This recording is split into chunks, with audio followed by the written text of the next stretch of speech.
Well, hello, fellow Bali lovers. It's your host here, Mr. Steve. I tried to bring you the news and the news updates from Bali, our favourite destination for a holiday. And I try and do that weekly, but to be fair, the last few weeks there has been very, very little news, and we're probably all getting a little bit tired of the COVID reports and the COVID news and the way the world's going right now. And it can get a bit disheartening. The thought that you might not be able to leave your own country to go on holiday anywhere without crazy protocols and quarantines and disruptions and no insurance. It's just makes life a bit difficult that we're all going to be sort of stuck in our own countries. Thankfully, I live in New Zealand and we're just coming into a beautiful summer and the weather's been glorious. But obviously being here means I have to work hard at my job and don't know when I can look forward to a break in Bali. So it's been a wee while since my last video, and but there has been a few interesting points coming up in the news in Bali in the last few weeks, so I thought I'd cover those off for you today. Number one on the list is a proposal in the Indonesian government to ban alcohol throughout Indonesia. There's also a story from Bali about 30 unclaimed bodies being cremated. There's some good news for people who love staying in Kuta. The 4 Points by Sheraton will be reopening. And I'll bring you just an update on the Jerinx trial. Jerinx is the drummer of the Superman is Dead, and he's been on trial in Bali for defamation against the local IDI, which is the health authorities. So let's get on with it and get stuck into these stories. Mr. Steve! Mr. Steve!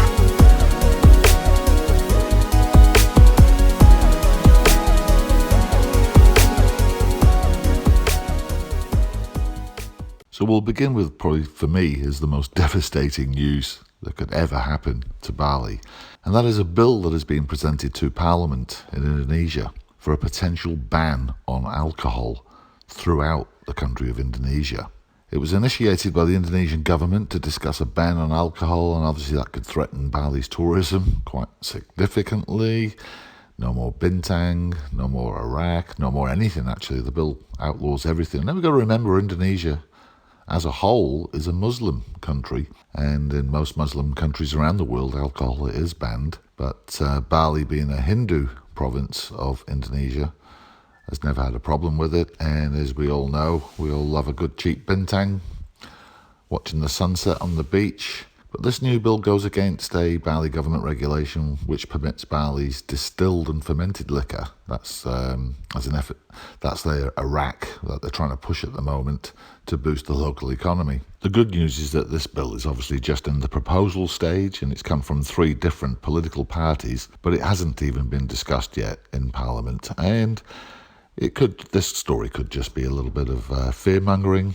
I doubt that it would get through, not under the current leadership in Indonesia. Current president's quite liberal on this sort of thing, so I wouldn't be too concerned. But, who knows, a change in political direction in Indonesia could result in something like this, and as we all know, that would just about kill off tourism in Bali completely, and not being able to drink, and it'd be a bit like going to Abu Dhabi or Dubai and those sort of places where the only place you could have a drink would be in the hotel that you're staying at. So that was the sort of a bit of a headline that sort of caught my attention. Another story that really caught my attention was came out on November the 10th, 5 days ago, when the headline read, "Bali cremates 30 unclaimed bodies," which I immediately thought was all related to the COVID. But when I got to read the article and explore it a bit further, it's the state news agency Antara was reporting that a backlog of 30 corpses at the morgue in Bali's Sangla General Hospital have been accumulated from 2017 to now, and that they'd been cremated by the Provincial Social Affairs Office. The disposition of the 30 bodies was done following Bali Hindu rituals and comprised 8 foreign nationals and 22 Indonesians. Now, I'm taking it from that the foreign nationals find that unusual that they've died in Bali and been unclaimed, but the 22 Indonesians may well not have been from Bali, could have been from other parts of Indonesia. It doesn't actually say, but I'm guessing that's probably what the case is. And the story went on to say that some of the corpses were unidentifiable, while others have remained unclaimed for a long period. And officials described the deceased individuals as belonging to a productive age bracket, in quotes. Productive age bracket. So I guess they're not dying of old age. And that the permission to hold a cremation was obtained from the Provincial Social Office and the police in Bali. So I just thought that was just a little interesting little tidbit of news, and kind of makes you feel sorry for those people who have never been claimed and had their own ritual with their own families, and the fact there was 8 of them were from overseas. In slightly more good news, the 4 Points by Sheraton in Kuta is going to be reopening its doors in Bali on December the 1st, 2020, just a few weeks away. They've got a reopening promotion that's being offered for a limited time. You can have room rates starting at just 500,000 rupiah per night, which is about $50 Australian per night, and that includes daily breakfast for 2 and free high-speed internet. And the offer is good for bookings for a whole year between the December the 1st and the end of December 2021, and they've got no blackout dates. They're also giving you a free late checkout, 6 p.m. And they've even got if you book directly with the hotel and use a little promo code, ADP, you can get an upgrade to a deluxe lagoon view room. Now, I've never stayed at the 4 Points by Sheraton, never stayed there in Kuta, but it looks quite nice. Rooms are a bit on the small side, but they're gorgeous, and there's a pool right through the middle. If you've stayed there, put a comment down below. Let's have a look what it's like.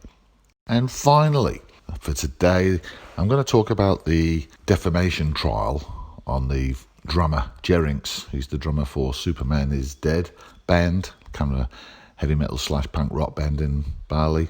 This trial's been going on now for quite some time. I believe it's over a month now, started in October. However, Jerinx, who's the one who's being tried for defamation, has actually been in police custody since August.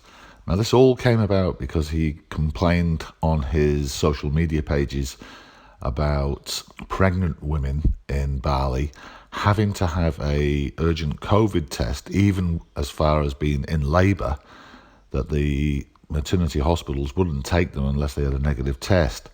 So he was quite outspoken about that and thought it was a bit ridiculous.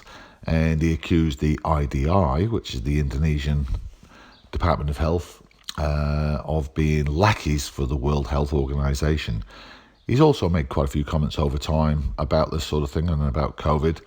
And he's always been a man for the people, though. And I have to agree with him, that forcing a woman who's already gone into labour to somehow go and pay for a test, because they're not free, to pay for an urgent test before the hospital will take you in.